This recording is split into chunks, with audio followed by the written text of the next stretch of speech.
이승중중중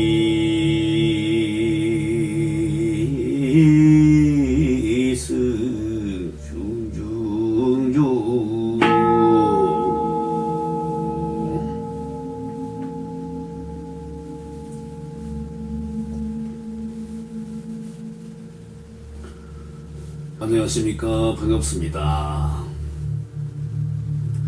처음으로 말씀드립니다만 왕자가 무인도에 있다는 소문에 문제는 먹을 것을 구하려고 한 사람씩 찾아왔고, 또 왕자가 섬에 있다는 소문을 듣고 젊은 청춘 남녀들이 호기심에 섬에 들어와서 부처님이 하는 도 이야기에 반해가지고 나가지 않고 다들 공부를 시작하면서 석가족이란 시족이 형성된 것이 그 유래입니다. 그런데 이분들은 먹을 것을 구하기 위하여 이 섬에 왔는데, 부처님이 계신 곳은 자기네들보다 더 먹을 것이 없다는 것을 확인하게 된 것입니다.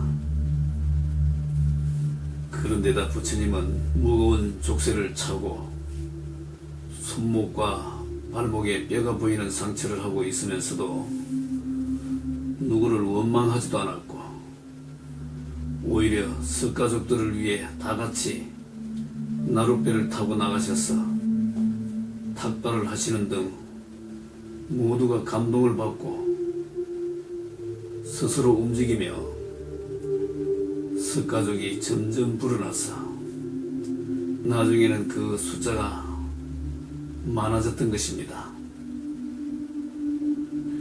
참고로 말씀드리면 이때 1차로 형성되었던 석가족은 최고로 1000명이 넘을 정도로 숫자도 많았고 수행도 열심히 하는 편이었고 부족했지만 평화로운 단체였습니다. 그런데 그 후 10년 되던 해, 왕궁에서 간신배들이 이상한 헛소문을 내게 되는데, 그 내용인즉 왕자가 세력을 키워서 왕궁을 접수하고 아버지인 왕을 몰아내고 자기가 왕을 할 것이라는 헛소문을 퍼뜨린 것입니다. 그 사건으로 1차적으로 형성되었던 석가족을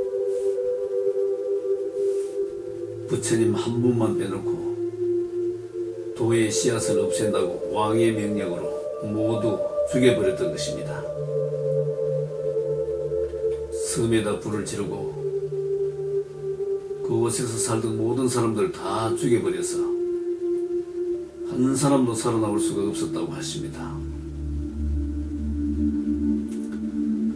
이때가 족쇄를 벗을 때였는데, 그때 부처님 나이 37세였고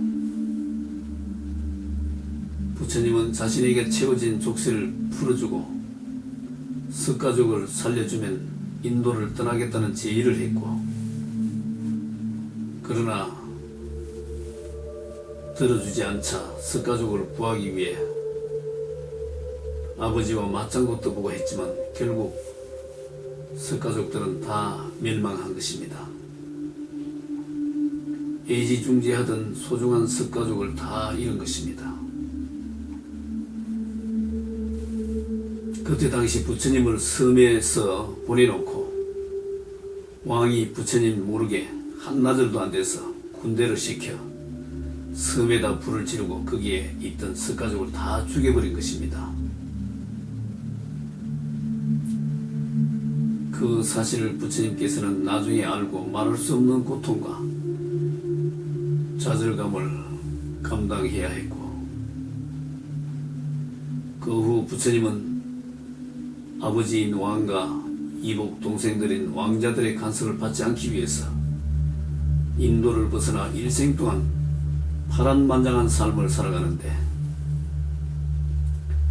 세월이 지나면서 제2의 석가족과 비밀리에 제자들도 생겨나게 된 것입니다. 중요한 것은 경전에서처럼 제자들을 공개적으로 옆에 두고 생활하지는 못했고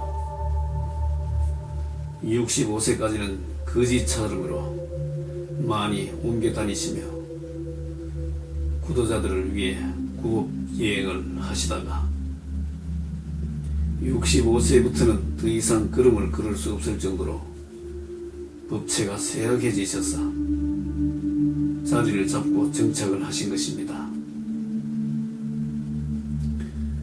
그 당시에는 도인이 발각되면 무조건 죽여버리니까 진짜 제자들은 다 비밀리에 숨겨두고 각자 여러 곳에서 분담을 하며 지냈다고 하십니다. 아주 중요한 것이 있는데 경전에서 불운한 존자로 나온 이분은 부처님의 제자가 아닙니다. 이분은 나이는 부처님보다 아래지만 부처님한테는 사형이 되는데 이분은 부처님이 도를 성취하기 전에 이미 육신을 벗은 성취자였습니다. 이분은 현재 현상계에 내려와 종교 활동을 활발히 하고 계십니다. 또 한 분은 현상계 경전에서 장로 수벌이로 불려지고 있고 나이는 부처님보다 훨씬 많은 걸로 되어 있는데 이분의 나이는 부처님보다 5살 아래이고 성취자가 되기 전에 직업이 군인 장수였기에 장수 수보리가 와전되어 내려온 것입니다. 이분은 부처님께서 열반하시고 마지막까지 그 일을 담당했던 장본인이 맞으며 부처님의 사제이기도 합니다만 제자는 아니라고 말씀드릴 수 있습니다. 왜냐하면 스승님이 같은 스승님이십니다. 이분은 신라시대 때 원효대사로 한번 내려오셨던 분이기도 합니다. 그리고 부처님의 여동생인 공주는 부처님의 제2석가족이 형성될 때부터 부처님을 보좌하며 성취자가 되셨고 이분이 성취자가 되고 난 뒤 불교에서는 불보살 상에 공주로 입던 의상을 형상화하여 지금 현재 우리가 모시고 있는 불보살상의 모델이 된 것입니다.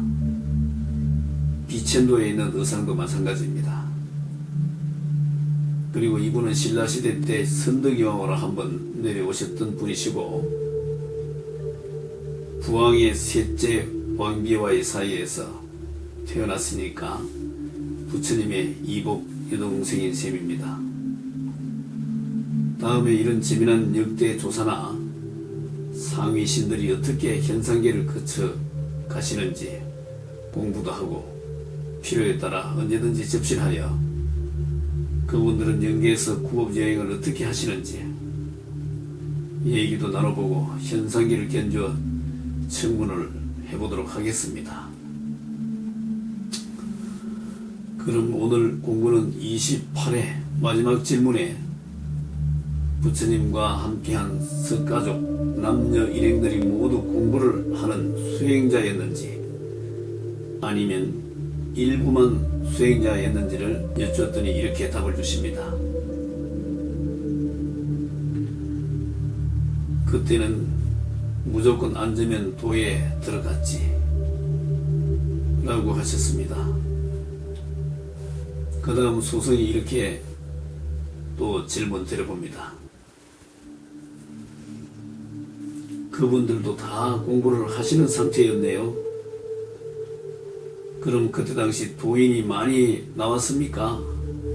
라고 질문 드렸더니 이렇게 답을 주십니다.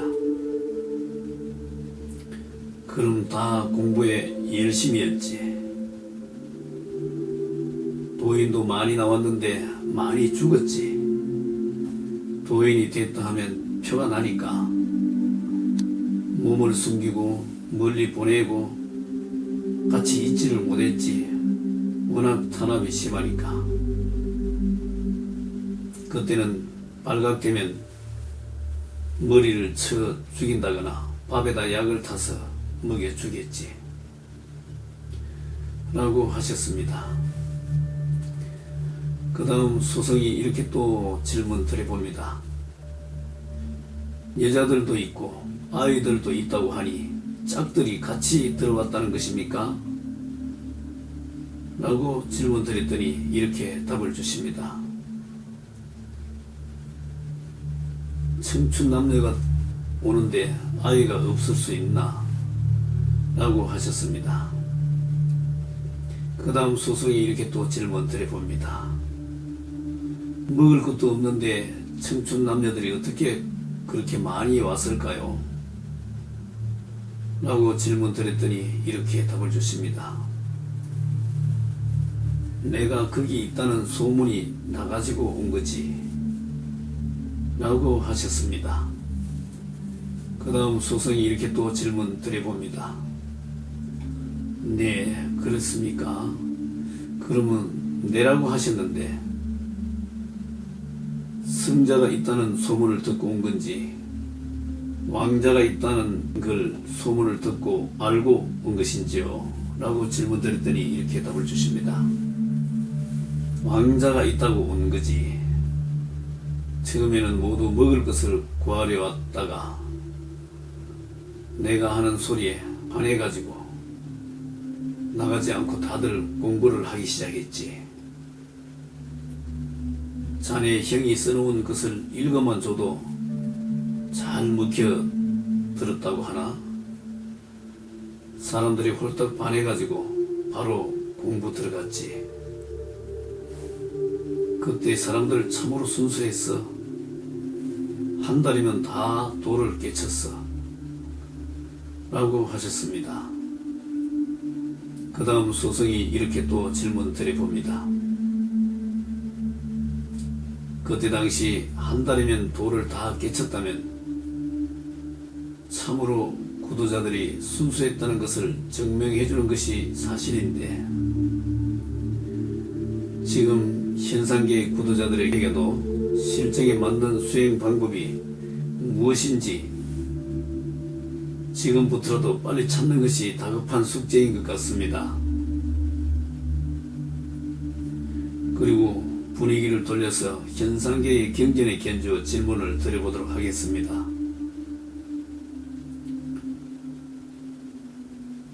부처님 시절에 다른 종파에서 나이 많은 장로들이 부처님께 많게는 1000명도 더 되는 제자들을 데리고 기이하셨다는 내용들이 있는데 사실인지 알고 싶습니다.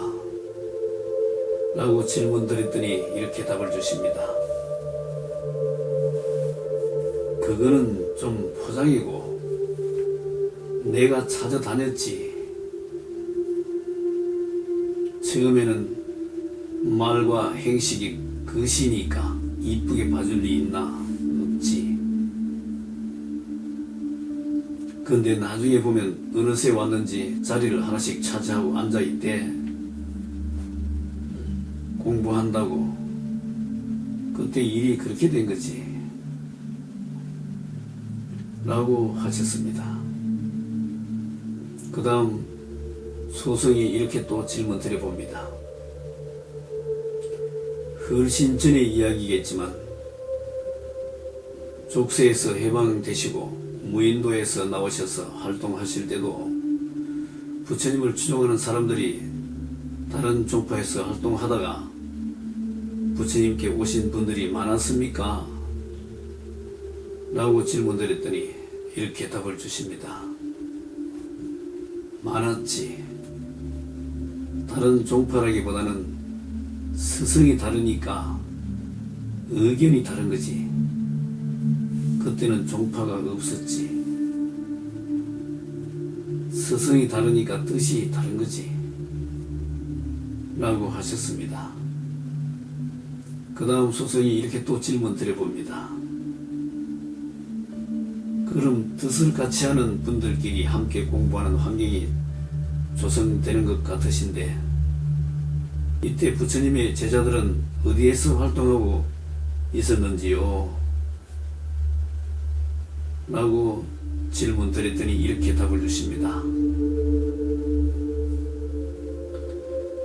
이 질문의 답은 30회에 하도록 하겠습니다. 시청해 주셔서 감사합니다.